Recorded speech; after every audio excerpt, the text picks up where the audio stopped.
Hi friends, అందరికీ నమస్కారం. Welcome to my channel. Friends, ఇప్పుడే అందిన వార్త. ఉద్యోగులందరికీ చంద్రబాబు సంచలన ఆదేశాలనేది జారీ చేశారండి.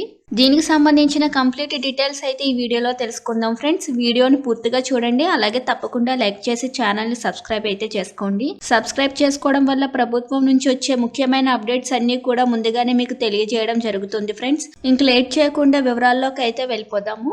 భారీ వర్షాల వరదల కారణంగా విజయవాడ నగరం అతలాకుతలం అయ్యింది. విజయవాడలోని వరద ప్రభావిత ప్రాంతాలలో ఇంటింటి సర్వే చేసి ఎంతెంత నష్టం జరిగింది అంటూ పూర్తి నివేదిక ఇవ్వాలని సీఎం చంద్రబాబు నాయుడు సంబంధిత శాఖ అధికారులకు ఆదేశాలు జారీ చేశారు.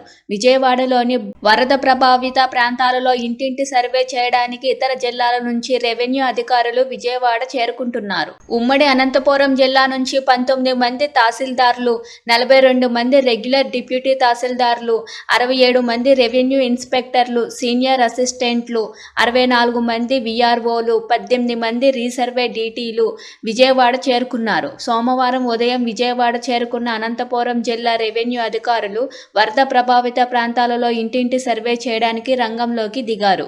ఇంకా కొంతమంది అధికారులు సోమవారం మధ్యాహ్నం సాయంత్రం విజయవాడ చేరుకునే అవకాశం ఉంది. ఉమ్మడి అనంతపురం జిల్లాకు చెందిన 210 మంది రెవెన్యూ ఉద్యోగులు విజయవాడలో ఇంటింటి సర్వే చేయాలని వారిని డిప్యూటేషన్ పై నియమిస్తూ కలెక్టర్ డాక్టర్ వినోద్ కుమార్ 2 రోజుల క్రితం ఆదేశాలు జారీ చేశారు.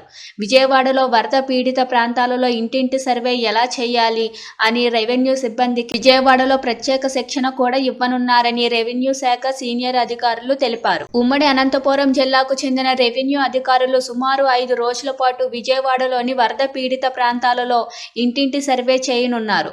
రెవెన్యూ శాఖతో పాటు విద్యుత్, ఎన్నికలు, భూసేకరణ, కలెక్టరేట్, ఆర్డీఓ కార్యాలయం, పౌర సరఫరాల కార్యాలయంలో పనిచేస్తున్న ఉద్యోగులను విజయవాడలో వరద ప్రభావిత ప్రాంతాలలో ఇంటింటి సర్వే చేయడానికి నియమిస్తున్నారని అధికారులు అంటున్నారు.